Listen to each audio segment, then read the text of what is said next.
السلام علیکم ورحمۃ اللہ وبرکاتہ۔ خواتین حضرات، آج میں لے کر آئی ہوں رمضان مبارک کی 18 تاریخ کا وظیفہ۔ میرے پیارے بہنوں اور بھائیوں، ویڈیو کی طرف بڑھنے سے پہلے آپ سے ایک چھوٹی سی گزارش ہے، میری ویڈیو کو اسکپ مت کیجیے گا، میری ویڈیو کو مکمل دیکھیے گا اور صدقے کی نیت سے میرے اس چینل کو سبسکرائب کیجیے گا۔ میرا خیال ہے کہ آپ سب لوگ خیر و عافیت سے ہوں گے اور جہاں بھی ہوں گے اپنے اہل خانہ سمیت خوش ہوں گے۔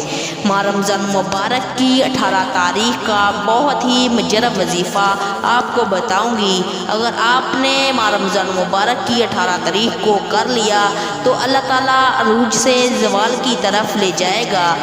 اگر آپ مالی وجہ سے پست ہو گئے ہیں تو یہ وظیفہ کریں، انشاءاللہ آپ عروج کی طرف چلے جائیں گے، مالی طور پر بھی جانی طور پر بھی۔ اس کی وجہ یہ ہے، عروج اور زوال بھی یہ اللہ کی طرف سے ہوتا ہے۔ انسان خاص اوقات میں اور خاص مہینے میں اللہ کے حضور دعا کرتا ہے اور اللہ تعالیٰ عروج عطا کر دیتا ہے اور زوال سے بچ جاتا ہے۔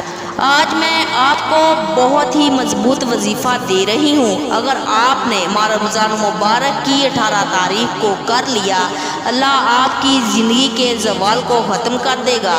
اتنا آسان وظیفہ ہے۔ اللہ تعالیٰ نے 30ویں پارے میں ذکر کیا ہے، اِنَّ مَعَ الْعُسْرِ یُسْرًا، اِنَّ مَعَ الْعُسْرِ یُسْرًا۔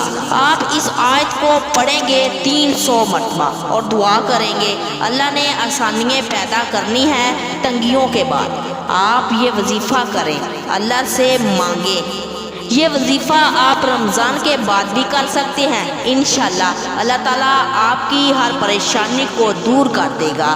آپ نے جب وظیفہ کرنا ہے، 5 وقت کی نماز کی پابندی کرنی ہے۔ وظیفہ کرتے وقت آپ نے اپنا مقصد کو ذہن میں رکھ لینا ہے۔ اللہ تعالیٰ ہم سب کو اس بابرکت مہینے میں اس پر عمل کرنے کی توفیق عطا فرمائے۔ جزاک اللہ خیر۔